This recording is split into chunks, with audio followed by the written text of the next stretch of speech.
Ok, vamos continuar falando um pouquinho mais sobre temperatura. Temperatura é uma medida que está relacionada com o grau de agitação das moléculas, né, ou dos átomos que compõem um objeto. No sentido macroscópico, os objetos parecem rígidos, estáticos, mas microscopicamente não. Vejam só esse vídeo aqui, que mostra mostram grãos de pólen, né, sobre a água num microscópio. Vejam, esses grãozinhos de pólen, eles ficam se agitando, indicando o quê? Indicando que as moléculas d'água estão vibrando. A medida da temperatura feita por um termômetro está relacionada com essa agitação. Quanto maior a agitação, maior a temperatura. Legal. A medição da temperatura em si é uma medição indireta. Eu não tenho como entrar em um objeto no seu nível microscópico e medir a agitação de fato das partículas. Eu não consigo determinar, até porque um objeto macroscópico tem um número de partículas enorme, na ordem de 10 a 23 ou 10 a 24 átomos ou moléculas.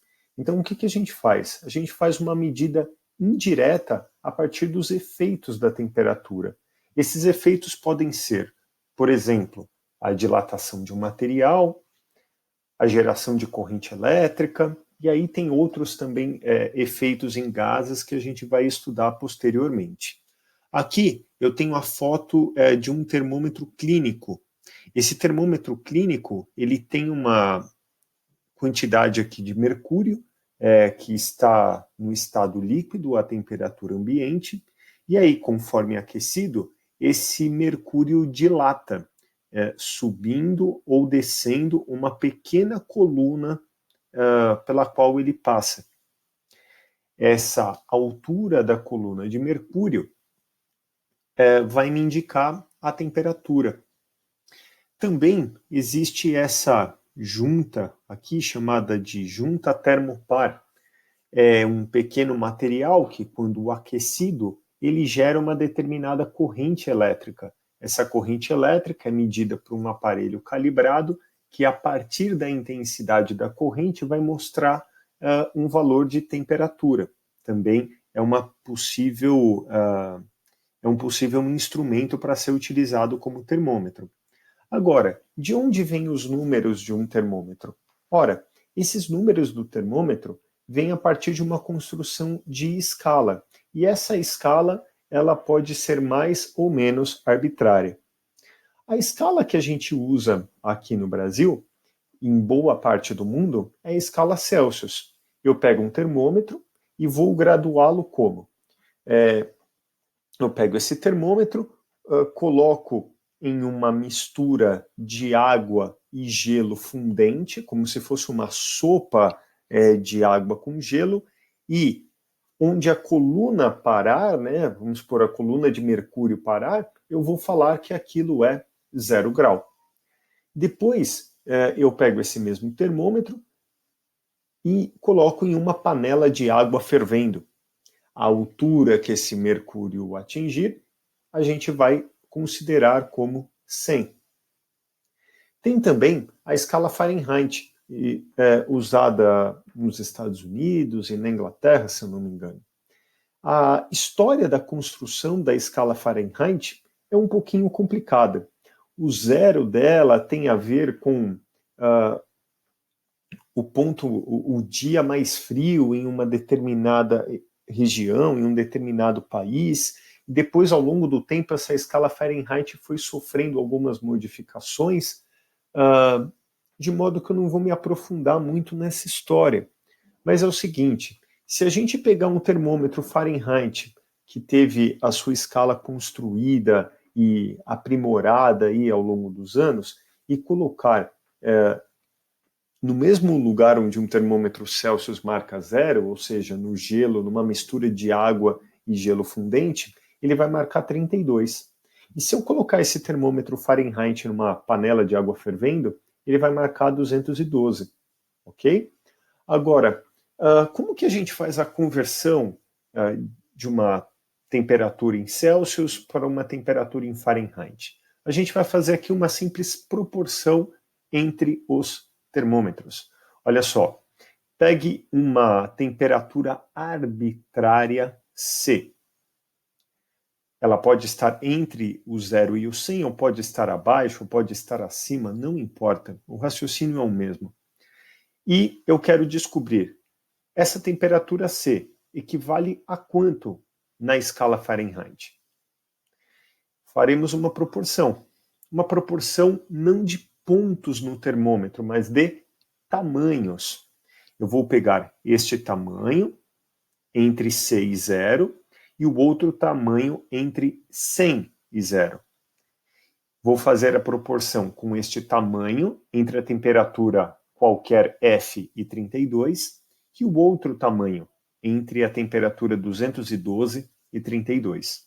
Então está aqui a proporção de tamanho. Ó, 100 menos 0, que é esse tamanho, dividido por 100 menos 0, que é esse tamanho, é igual a F menos 32, que é esse tamanho, dividido por 212 menos 32, que é esse tamanho grande aqui.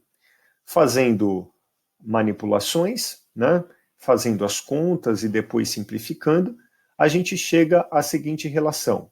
Celsius sobre 5 é igual a Fahrenheit menos 32 sobre 9. Então, se você tiver uma temperatura em Celsius, coloca aqui, calcule o F, você vai obter a equivalente na escala Fahrenheit. Beleza? E vice-versa. Se colocar uma temperatura em Fahrenheit, faça as contas, isole o C e vai encontrar o equivalente dessa temperatura na escala Celsius. Muito bem. Uma outra escala, para nós, essa escala vai ser muito mais importante do que a escala Fahrenheit, é a Kelvin. A escala Kelvin, ela é a seguinte, ela foi uma escala elaborada a partir das indicações de temperatura em um termômetro a gás. Como é que funciona esse termômetro a gás?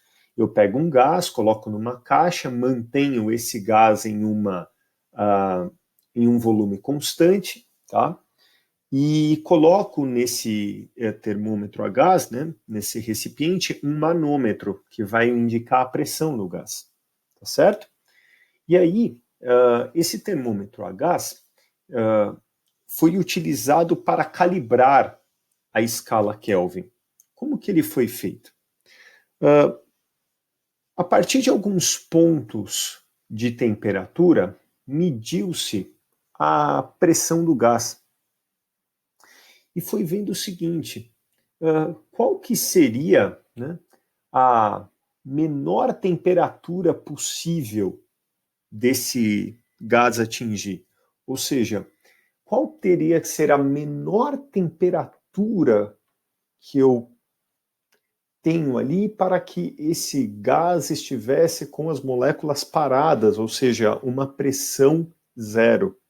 Né? Isso é impossível de se atingir na prática, mas pode ser extrapolado a partir de um gráfico que eu tenho um determinado conjunto de pontos.